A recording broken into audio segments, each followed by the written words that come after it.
to provide liaison work. So we would sit with the teachers, they would discuss in an anonymous ground, the students, and say, I'm worried about, because we have to take permission from the parents if we went in to discuss the children. So they would discuss, I've got this problem, what should I do?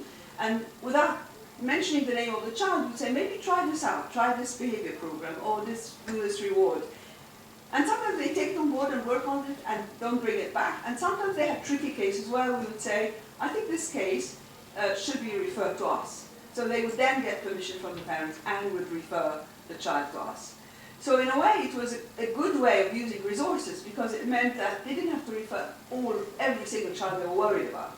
We also empowered them to deal with some cases.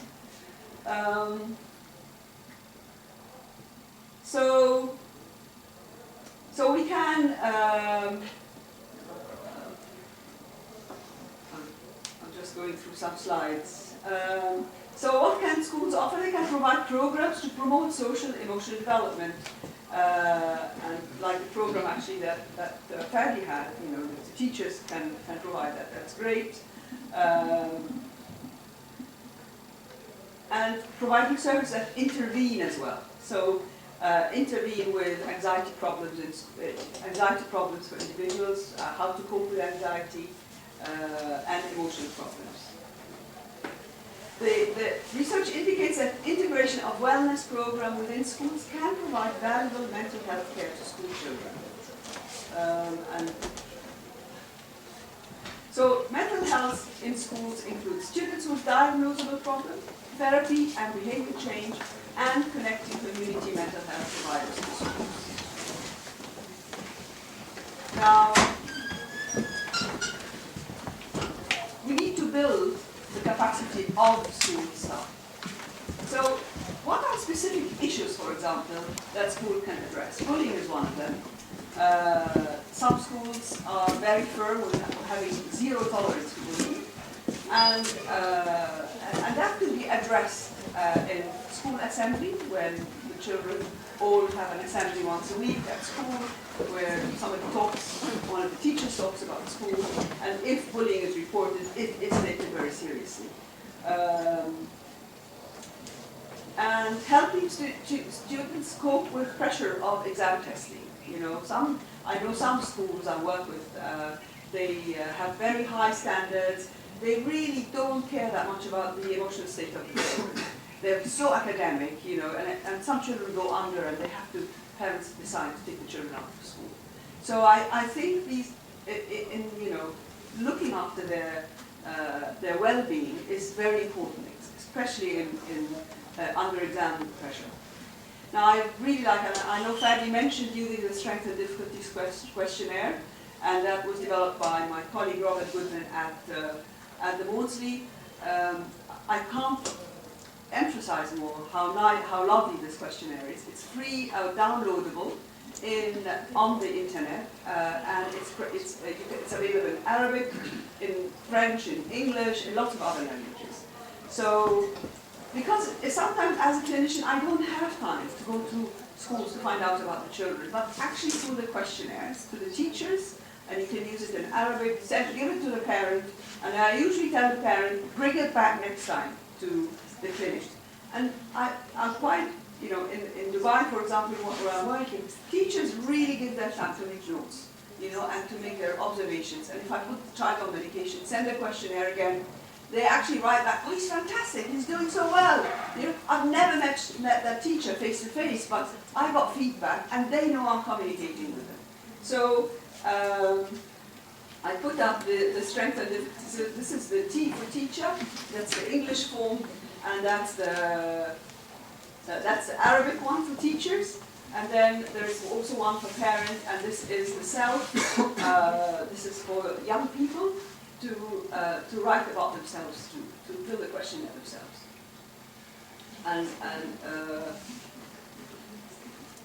And you can compare also, you can look at outcomes. So you can have, at one time point, having the questionnaire completed, and then 6 months or a year later, you look at the scoring and see whether there has been improvement. And it's quite nice for parents and the children to see, actually, I'm in progress. I'm not scoring as high as I did before.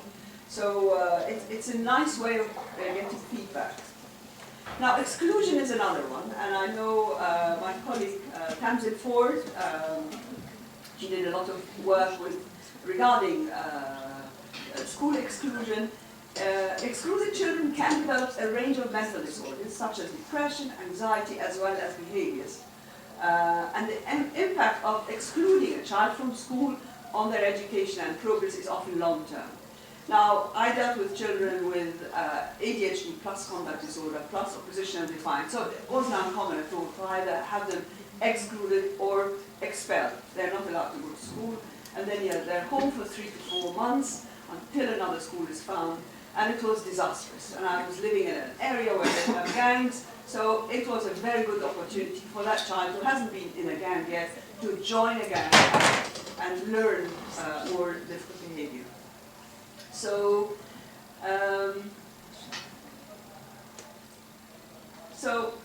I was going to go through a vignette. I'm going to skip those. Of a child who was referred to me. I remember we were a very small team, very limited resources in the clinic, and we really got so many referrals that were not appropriate. So we decided as a team to have our screening questionnaires sent first, and then accept only the ones that fitted within our clinic. It was unfair to get somebody who didn't have ADHD or likely to have ADHD. They had to wait on the waiting list when we had somebody else where we thought, no, it's not appropriate for him, but after having seen the patient. So it was a referral. At the time I was at Guy's Hospital, referred to ADHD clinic at Guy's in London, boy 10, 8 years, screening with SDQ, because he scored everything. He scored very high on the SDQ. So I saw him in the clinic, and the teacher then accompanying him, she said, Dr. Abd, I know he hasn't got ADHD. I ticked all boxes in the questionnaire to get him into a clinic, and because this is his last day at school. He's been permanently expelled from school. And she really wanted him to be seen by mental health services. So I liked her frankness, because she was like, telling me she falsely completed the questionnaire. And later on, I valued her decision as well, because she knew that because this was his last day at school, this was his last day of getting, sort of being seen by the teachers, and that it's going to be quite detrimental for him being expelled from school and staying at home. And she felt she had to do something, and that's the best she could do. Tick all the right boxes in the questionnaire and get him to be seen by our services. She did the right thing, really. Then I had another child where there was a 15-year-old boy referred to the clinic by a teacher after he moved 3 schools. This was his 3rd school. And it was only in the 3rd school that one of the teachers told his mother, let him be seen by somebody regarding ADHD. I think he's got ADHD. So he came to see me with his mother, and I did diagnose ADHD. The mother was actually very cross, because she said, it has been such a traumatic experience to be asked by 2 schools to leave. He goes, settles in a school, and then he's asked to leave, when he actually did have an underlying condition. Now, this young person wasn't overactive and disruptive. He was daydreaming a lot in class. He did go to a private school in London, so he was not abiding by the rules. He always did forget things, or forgot things from to get his games kit, or put the right shirt on, or didn't always wear the school uniform, or the right socks, So the school got, they thought he was just intentionally doing it, when actually he wasn't. He was really having difficulties doing it all. So the mother actually said, I'm going to go and tell the other schools that, look, he did have an underlying. She was really quite, she was, I don't know, if you had a son or daughter and you had to leave school, which I had to, it's really quite traumatic for the parent as well, if you have to take your child out of school. Very upsetting experience, because you also make friends with the parents, and then suddenly they tell you, you've got to go. Right. There are programs available. The one I was trained on is the Incredible Years program for teachers. It's also got a parenting program by Caroline Webster Strappin in the States. We know that randomized controlled trials in primary school in England from 4 to 9 years, the old SDQ was better at 9 months, greater effect for worse children. That was the work by Tamsin Ford, who was also working at Guy's when I was there. She's now, I think, in Cambridge. And then Stephen Scott mentioned some of his work as well. So really, you know, even when we use parenting work, some of the parents, when I used to tell them, when we explained we're using praise, reward, problem solving, and parents said, yes, we know that my child gets these stickers in class. So some schools are very good at implementing stickers and rewards, and it's important to do it with the parents as well. I like, you know, to extend that to the home too.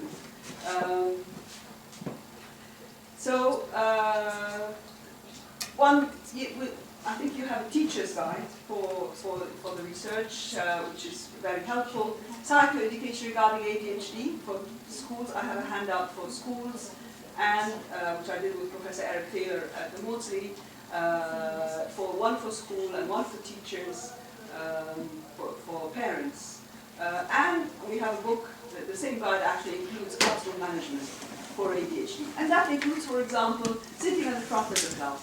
Actually, I have to tell you, from the last, I always ask patients, where do you sit in class? Do you sit next to the window, or, you know, what can you see out of the window? And usually they sit next to the window where they can look out and watch the whole world, what's going on. So this patient, I asked, you know, do you sit next to him? He said, no, I sit next to the door. I said, okay. And I was like, almost going to the next question. And then he said, but the door has a window. The door has glass windows. And I said, what can you see through it? And he said, everybody's walking up and down. So I learned to have really open-ended question and not like to find out that, can you see something through the door?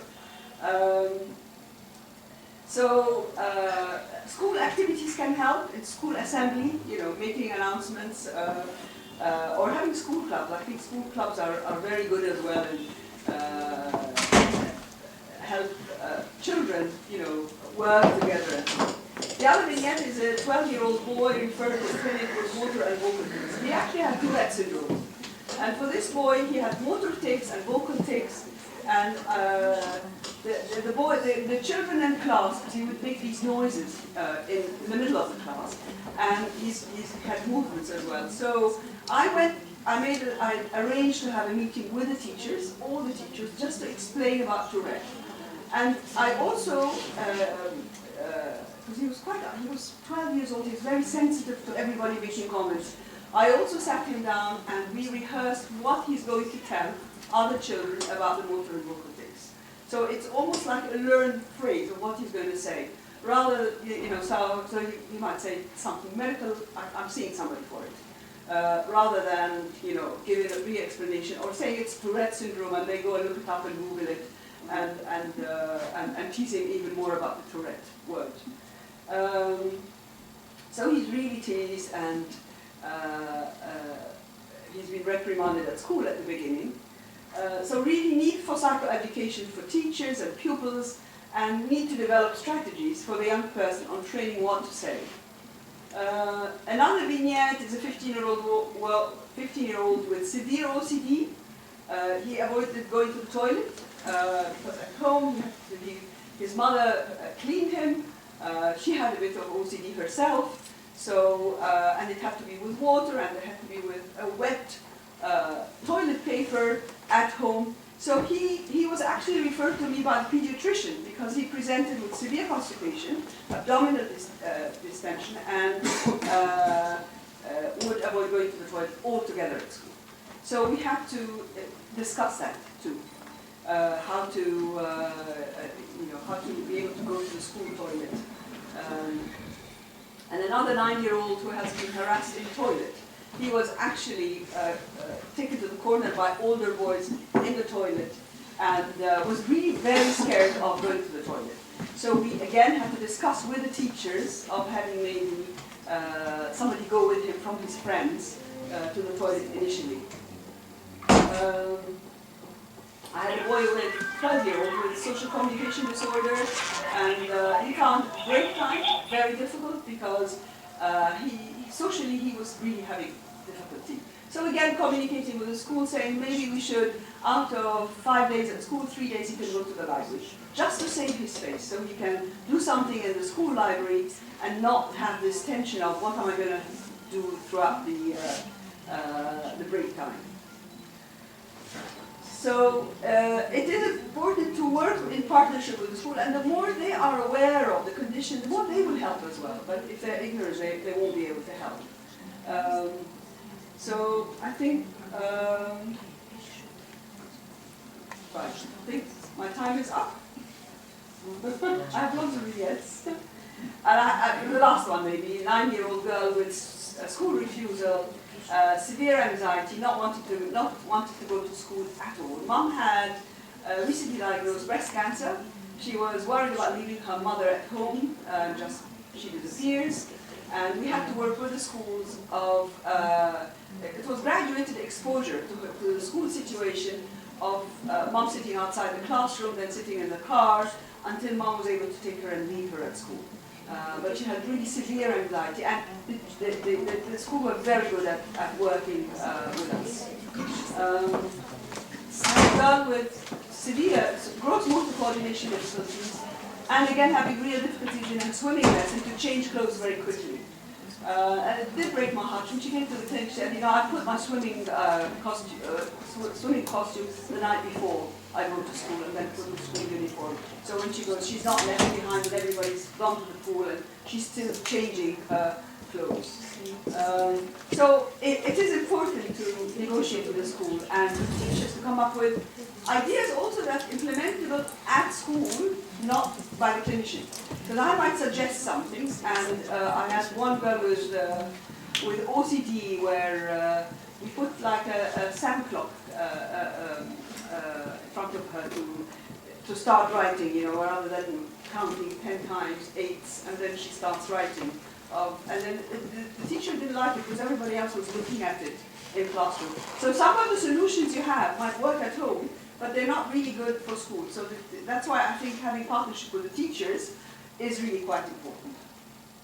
And the last thing I want to mention, I'm very proud of that in Cairo here, Iman Gaber and Wala Hosni, Iman is at the Department of Health, they do have a school program, and it's a WHA manual.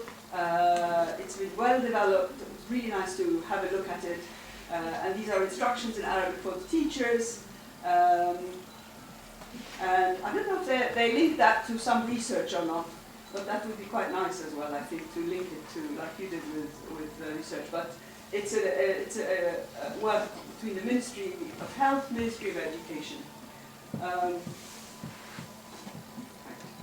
And this is like a care plan in Arabic. First one I see for children, like we have, and this is a clip from the newspaper, again regarding school mental health, and talking for it. And this is the group of the research team of Mohammed, Iman Gaber, and the rest of the team who are doing the school. And I know you did something for ADHD as well in different governments in Egypt. It was the Giza government, all the administrations except one. Yeah. So a lot of work and activity here too. And thank you for listening. Thank you.